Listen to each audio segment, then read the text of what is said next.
أنا الآن كما تشاهدون في ساحة سهروردي بالعاصمة داكا، حيث اجتمع اليوم مئات الآلاف من المواطنين والعلماء والطلاب للمدارس الأهلية في مظاهرة حاشدة بدعوة من قبل منظمة حفاظة إسلام بنغلاديش।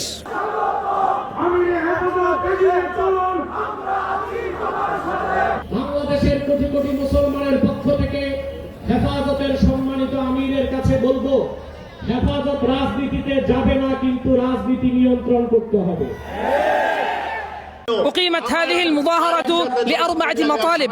المطلب الأول هو المطالبة بإلغاء لجنة إصلاح قضايا المرأة لتقريرها المخالف للشريعة الإسلامية.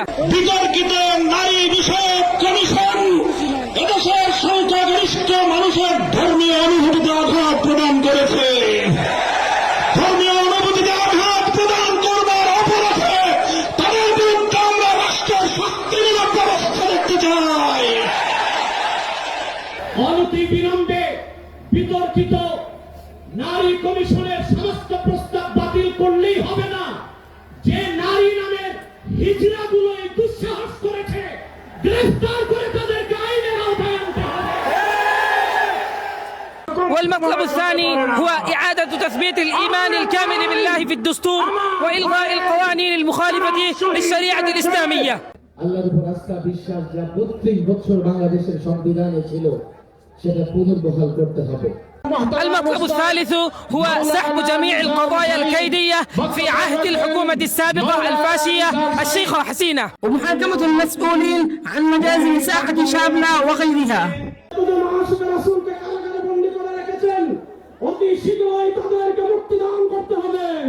والرابع هو الدعوة لوقف الإبادة والعدوان على المسلمين في فلسطين والهند.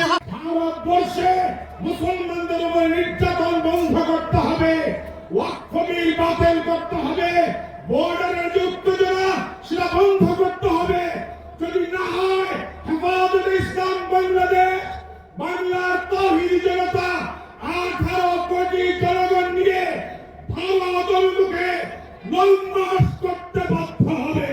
وقد طالب القادة المشاركون في المظاهرة الحكومة بإلغاء التقرير المثير للجدل واحترام مشاعر المسلمين وتأكيد الالتزام بأحكام الشريعة الإسلامية في سن القوانين، وحذروا من أنهم في حال تجاهل مطالبهم سيتخذون خطوات تصعيدية أكبر في الأيام القادمة إن شاء الله.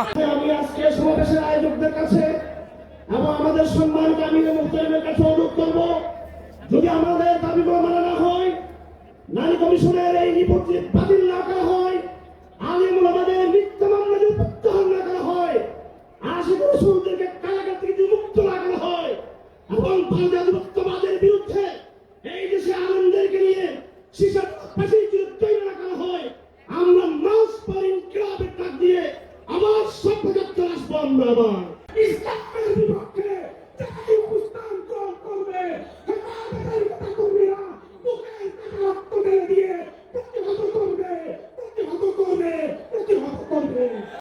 والمظاهرة حتى الآن تسير بطريقة سلمية ومنظمة وسط حضور قوات الأمن لضمان استقرار الأوضاع.